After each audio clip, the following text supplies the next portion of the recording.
ولا حول ولا قوة إلا بالله العلي العظيم.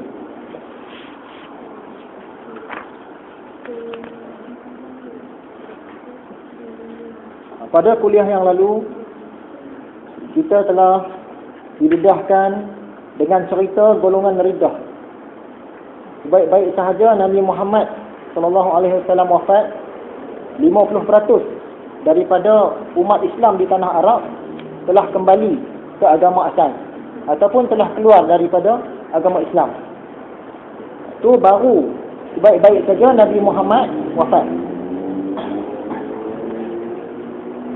Jadi kita telah melihat perang Yamamah yang melibatkan Musailamah Al-Kazzab ataupun Musailamah si pendusta di Yamamah, di Najd.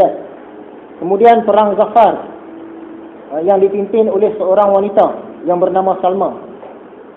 Seterusnya perang Darin di sebuah pulau di Teluk Parsi sekarang ni. Kemudian perang Daumatul Zandal. Baik-baik saja Nabi Muhammad wafat ni, dah berlaku banyak peperangan.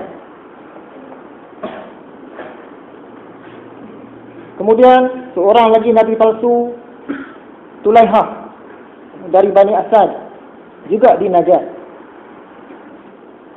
Dan Al-Aswad Al-Ansi. Aswad ni maksud dia hitam.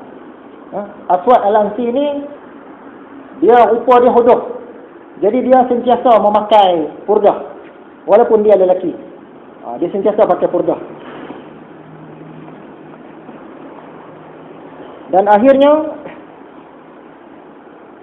kita telah melihat satu hadis Nabi Muhammad yang menceritakan fitnah yang datang dari bumi Najd.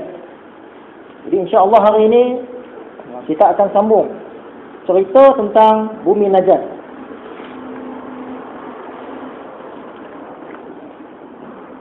Jadi syukurlah kepada Allah Subhanahu Wa Taala kerana dengan limpah kurnia dan pilihannya, maka sekali lagi kita dapat bersama-sama dalam majlis ilmu ataupun taman syurga pada malam ini.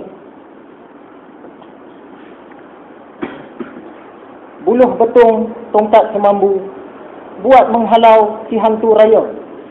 Selamat datang ke majlis ilmu, taman syurga di dalam dunia. Makan roti di saku pelanta, roti disuap ke mulut naga. Sayap malaikat menaungi kita, rasa tenteram di dalam jiwa. Sungai Nior, sungai keramat, ada buaya duduk menunggu. Solat sunat 100 rakaat, besar lagi fadilat majlis ilmu. Kalah solat sunat 100 rakaat. Terkebil-kebil si anak kera, melihat kambing belajar memanah. Syaitan bengang tidak terkira apabila kita menghidupkan sunnah. Masak ubat silap ramuannya, muka yang licin dah tumbuh bulu. Setiap langkah menghapuskan dosa, janganlah jemu datang ke majlis ilmu. Itulah lebih kurang cerita tentang fadilat-fadilat hadir ke majlis ilmu. Majlis ilmu ini dikenali sebagai taman syurga di dunia.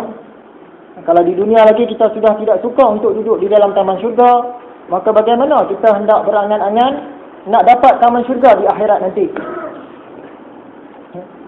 Kemudian sepanjang kita berada dalam majlis ini, kita berada di bawah naungan sayap para malaikat. Sebab itu hati kita berasa tenteram berada di dalam majlis ilmu. Yang mana para malaikat ni tadi akan mendoakan keampunan untuk kita sampailah habis majlis ini. Antara sembahyang sunat 100 rakaat dengan hadir ke majlis ilmu, besar lagi kelebihan datang ke majlis ilmu.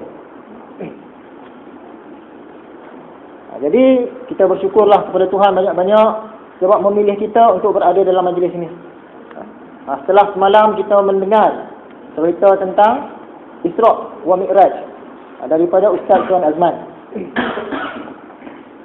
Sebenarnya salah satu tujuan Mi'raj dilakukan ialah untuk menunjukkan siapa dia Nabi Muhammad itu sebenarnya.